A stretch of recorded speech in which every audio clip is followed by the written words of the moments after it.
Let's get physical. It's Jordan here, back in with this week's update. All the physical releases coming to the Switch September the 25th until the 29th.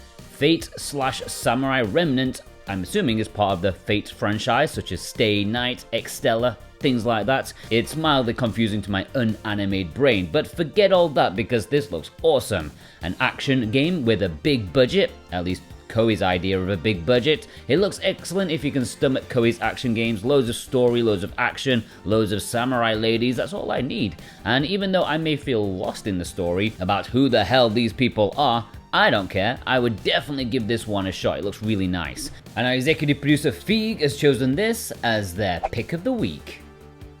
And if you want to order this or any of the retail releases in this week's episode, check the links in the description, especially if you live in North America. VGP is a fantastic way to support us, plus they have good prices in favourable Canadian money and free shipping over 80 Canadian bucks, which is not that much.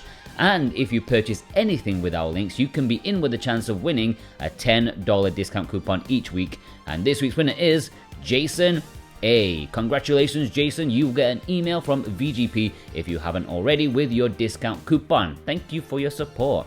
EA Sports FC 24 is releasing this week. It's the first FIFA game since they lost the license, and to stop marketing costs getting out of hand, they decided to go for the worst name they could. What's wrong with EA Football? Americans don't buy it anyway, stop worrying. I'm not sure how bespoke the Switch version is. Is it going to be a copy and paste job from last year? I don't know. I don't care because I ain't buying it unless it's like £3. Then maybe. Paleo Pines, the Dino Valley, is the first of quite a few kids games releasing this week. It's like a school holiday coming up. God, I hope so. I need a week off. My voice is killing me already. Of the kids game that's coming out this week, this one looks like the most proper-ish game because it's not based off a crap cartoon, it's its own thing, and you can ride a T-Rex. It's a dino-filled adventure, which is the best thing you can fill dinosaurs in. They don't fit well in fridges or even community halls, you know. Adventures is definitely the place for them. Dolphin Spirit Ocean Mission is an educational adventure game, which I find is the best kind of propaganda. It's from Microid, so expect a fair amount of jank. But hey, I'm all for a diving adventure game, learning about wildlife. You know, you dive, you take photos, and even save animals from litter. Greenpeace, they would be proud. Firefighting Simulator, The Squad. There is a large town, and it's almost always on fire. Well, luckily for you, it's your job to put it out, and it's your friend's job too. Yeah, it's a multiplayer game online, so you can be heroes together. One of you can rescue the cat from the tree, while the other can get a nice taste of radiation poisoning from the local nuclear power plant. You will both get medals. I'm slightly anxious as to how well this will run on the Switch, but it's an interesting concept nonetheless. I didn't see anything about a European release. It seems to be North American only for the time being. Maybe, I don't know. Let me know if you see it out in the wild, Europeans. Paw Patrol World is Outright Games' latest release. Oh yes, Christmas is rolling up hot. It's time to start pumping these out on a weekly basis. A 3D action game that probably kids will love since, you know, they can explore and drive the vehicles. What more could they want? Vampire the Masquerade New York bundle is, I think, releasing this week. It depends where you look online. It's a double pack of Shadows of New York and Coteries of New York. What the hell is a coterie? Well, I looked online and it says, a small group of people with shared interests or tastes, especially one that is exclusive of other people. So basically, Morris dancing. Actually, both of these are visual novels and they're nothing like the much-loved Bloodlines. That's disappointing me. But they are supposed to be decent. There's some illusion of choice, but not much. But if you like the aesthetic and maybe the original tabletop game and don't go in expecting an RPG, then you'll probably like them. And our executive producer Brent McLean has chosen this as his pick of the week. Cry Babies Magic Tears, the big game. God damn, if kids' tears were magical, the world would be a much better place. Although there would be about 20 billion people on Earth, all exceedingly rich and with massive dongs. Don't pretend you wouldn't wish for that. It's a minigame collection for kids. Ninja Kidz Time Masters is based off a kids TV show, and as you'd expect, it looks like an utterly awful beat 'em up. Buy your kids Shredder's Revenge instead. They will thank you when they're older. I mean, I've really tried to be slightly more positive in recent weeks, but this is too much even for me. Anyways, I didn't see this for a release in Europe, so maybe it's a North American exclusive for the time being. Is Ninja Kidz a thing in the UK? I don't know. Speaking of trying to be more positive, Harvest Moon, The Winds of Anthos. Is this when Harvest Moon makes its big comeback? Previously it was a shadow of its former self, like literally just in name. They've been ranging from mediocre to poor. But now this newer release looks alright. It looks like they've actually put in some effort into it and giving Story of Seasons a run for its money. It's fully 3D with a large world, not just one village, and sure, you can see the accountant telling them to bugger off for asking for more money, but I'm rather hopeful about this one. It looks alright actually, right? It's releasing in North America this week. Europe has to wait until next week. Operation Wolf returns. First mission, apparently squeezed out in Europe last week. Apologize for missing that. I have seen the listing multiple times, but it's, there's been placeholders for a good while, so I didn't really pay much attention to it, but it did release. Not sure what's happening with the North American version.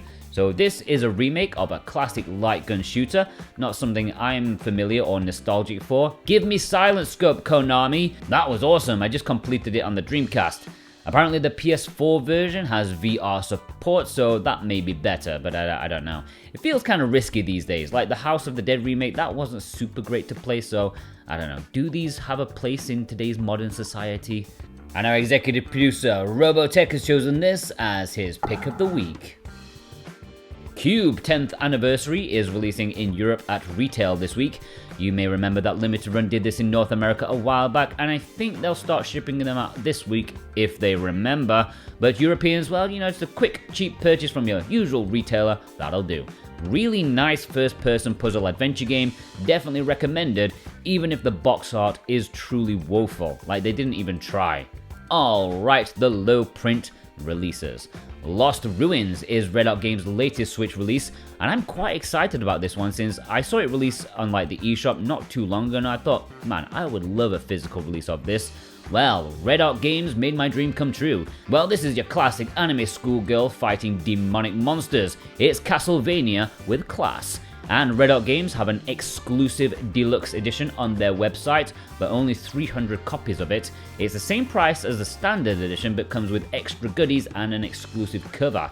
Click the link below and you can get 10% off with the code SWATCH10 and support us at the same time, but click the link first, alright? It's also getting a retail release in North America, but only the standard edition, which you can pre-order from VGP, also with the link in the description, and support us at the same time. Thank you! And our executive producers, Totally Grateful and Instacritic, have chosen this as their pick of the week. Rainbow Cotton is another one I'm really excited about. Pity it's from Strictly Limited, but it is what it is. This was originally a Dreamcast game. It was an exclusive for a very long time, until, next year when it's coming to modern consoles.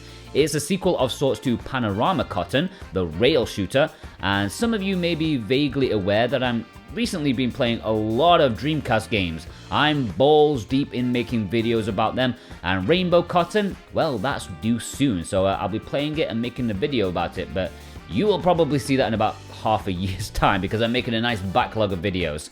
But anyways, tangents. It's nice to see this one coming back, and of course Strictly want to make the most of it with a collector's edition, stuff like that, and you can pre-order it right now. Personally, I will wait for a Japanese retail release if that ever happens.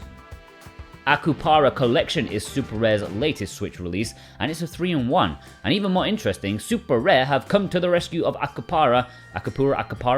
Did I write that correctly? I don't know. Because this collection includes Whispering Willows, Cardboard Kings, and Relic Hunter Zero. The latter two were actually put up for pre-order by special reserve, but due to a mutual agreement, which Google Translate says to me they didn't sell enough, they cancelled the whole thing. So instead of two individual releases, they've been bundled together with Super Rare for one super decent price. I'm actually surprised they aren't charging like 50 quid for this. Are they feeling alright? I know there's like flu spreading around these days. They might want to check their temperature. It's not like them at all. 3,000 copies available on Thursday, and this is a good deal with good games. I played Whispering Willows and it was alright. I haven't played the other ones though. And our executive producer Parsnip Coffee has chosen this as her pick of the week. TOEM is releasing exclusively at I Am 8-Bit's website. Yeah, they explicitly say they have no retail plans for this one, which I'm not surprised. I mean, it's a really lovely game, but it would be rabbit in the headlights at retail. It's a short, sweet, photographic adventure, and I did a review of it for the channel, not something I would normally do because I could see the 2,000 views writing on the wall, but I was really charmed by it. and it's a really nice indie game, highly recommended for a cheaper digital price, and I guess the physical is worth it due to actual tangible value. You can pre-order it right now. And our executive producers Cartoon Soren, Offone, and Jennifer M have chosen this as their pick of the week. Alright, the import section, Play Asia territory. Yes, if you want to import any game shown here, then please consider using the Play Asia links below. Play Asia is always the #1 way to support us, and I thank you kindly from the bottom of my heart. Plus, in return, we can support you a little bit with a tasty 5% off with our code SWTV23. Just remember to please click the link first. That's how to support us.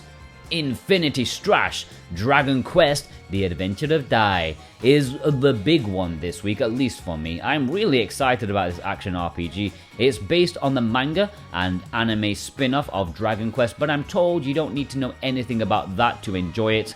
You know you're going to get some kind of quality with the Dragon Quest label slapped on it, and this looks fantastic. Dynamic action, switching between characters, customization, and the trailer is giving me lots of hope for a decent amount of content, especially in the post-game. Remember, this is digital only in the West, but Asia and Japan are getting a physical release with English. Yeah, Play Asia doesn't mention anything about the Japanese one having English, but it does, you can trust me on that, okay? And it's cheaper than the Asian one. And yeah, super excited about this. I think it's going to be one of the biggest imports of the year. Can't wait! And our executive producers Punky Dooster, Issa, Thorn Metal Luna, and Raven Knight have chosen this as their pick of the week. Magical Drop 6 is also releasing this week with English. Remember, Forever Limited did this on their website in Europe, but I'm not sure anyone bought it due to their horrendous shipping prices, so how about this Japanese one? Although weirdly, Play Asia say they've sold out already, so maybe it's like a low print. Maybe they'll get more stock on release day. Just keep an eye out if you're interested in this high-octane puzzle action game. FREDERICA is releasing in Japan this week with English, and before you jump up in surprise at what the hell this game is, well, it's just Silent Hope. They changed the name for the Western release, and we'll be getting that next week if I remember correctly. I definitely prefer the Western name, Silent Hope. That's a much better name. Sword and Fairy in 2. A quick mention to this, which is being sent out by Play Asia this week. Remember, it's an exclusive of theirs. I'm not expecting this to sell too well due to the gameplay style, but it is rather fun for what it is. There's a standard edition as well as a collector's edition still available. And of course, I pre-ordered it because they're like Pokemon to me. I'm trying to collect them all. And our executive producers God of Resin and JCross7776 has chosen this as their pick of the week. And in Japan, they're also getting these this week, one of which we already have. 5 of which we don't have, but fingers crossed we'll get East 10. I would like that, please, and hurry up about it. Don't take 2 years. Alright, now, I'm not doing the spotlight this week because my throat is killing me, and I've got some projects that are really quite overwhelming right now. I'm a bit over my head, but I'll finish on some very recently announced imports. Remember, they are not releasing this week. And if you saw a couple of weeks ago, they are of course not all the upcoming imports, just some of the new announcements to add to the list. And I think they're really interesting. Firstly, Mario Kart 8 plus Booster Course Pack, exactly what it says on the tin. In Japan, they're getting a new physical release of Mario Kart 8 Deluxe, but now with the DLC. 80% of the DLC being on the cartridge. Yes, DLC waves 1 to 5 are on the cartridge, but because this is releasing before the final 6th wave, that will be available via a free update whenever that drops. Not perfect, and it's upset quite a few people. Personally, I get it, but it's not that big of a deal for me. At least it's way better than the current Western one. This is releasing next week, bloody hell. One is a visual novel coming in December. It's one of the oldest, most classic VNs around, and it's a remake. I believe it was made by the people who would then go on to form Q.U.B.E, of Clanad fame, something like that, and it's widely regarded as a great VN. It does have English, even though Play Asia does not say so as of yet, because Amazon Japan, they say it does. So yeah, it should have English, and there's even a way overpriced collector's edition available. Gungrave Gore is releasing in Japan with English. It's a really cool looking third-person action game, but I'm not entirely sure how well it will run on the Switch. My friend at Switch Corner, he replied to my Twitter post saying it runs pretty badly on the Xbox, so yeah, fingers crossed about this. Again, there's a standard and collector's edition. Slave Zero X. Really awesome looking. I love the style of this, like the PS1 style backgrounds, the anime character sprites, full on badass action. This looks awesome, and it's getting a physical release in Japan with English, Standard Edition, and Collector's Edition available. Oh boy. Gunvolt Records Cychronicle is a rhythm game based on the music of the Gunvolt series. That won't be shocking to you, I know. And the music for this is pretty awesome, so it could be cool. There's a Standard Edition and of course a Collector's Edition, which comes with 4 CDs, baby. Although one of them is a drama CD, so yeah, 3 with music. TouHou Lunar Nights. I genuinely can't remember if I've talked about this one before, like on this series. I can't be asked to go check, but I'll say it again if I have. I was super elated when I saw this physical announced, since I've wanted this for bloody ages. Now, I'm not a fan of the artwork. Like, big hand ladies, they don't do much for me. And it kind of looks like a fitness boxing game. But no, it's an awesome Metroidvania style game. Standard and Collector's Edition coming in January. God, I really hope there's a reversible cover for this, because it's an awesome game I've wanted for ages. Just come on, what's with that cover, guys? Yohane the Parhelion, NUMAZU in the Mirage. Yes, this is a different Yohane the Parhelion game to the one I've mentioned already in a different video. That one is an action platformer, but this one is a deck building roguelike. Guess which one I'll play. But you know what, right? I've just looked at the trailer. Maybe the bright, colourful aesthetic, I think it might have won me over. Because most of these types of games, they're too miserable and serious for words. I mean, like, what's the point? But I think I might actually give this one a try, because the happiness, the colourfulness, I think it might have got me. Again, a Standard and Collector's Edition available. And I don't want to alarm you, but remember, the classic import, the one code in a box that was actually worth it, Hungarian Hamster. Well, take a seat, ladies and gentlemen, because a real cartridge is coming with DLC. Oh yeah, are you ready for that? Ain't no one ready for that. And for that, we must end this episode, because you can't top it. Alright, please don't send me any pictures, because I'll just use the ones you sent me already, okay? Just hold on with that. And yeah, special thanks to our executive producers Dane Wilkinson, God of Resin, Boombox, Brent McLean, Santa Tartaruga, Alexander Cato, J-Cross7776, Punky Dooster, Cartoon Soren, Robotech Z, Raven Knight, Phone Metaluna, Parsnip Coffee, Isa, Day, Mental Traveler, Uphone, Jennifer M, Instacritic, Precision Play, Kadasha, Ozgolo, Totally Grateful, Alex M, and Feig, plus you. Yeah, you watching right now. If you watched all the way through, please leave me a hamster emoji in honor of the Hungarian Hamster. He's back on a cartridge.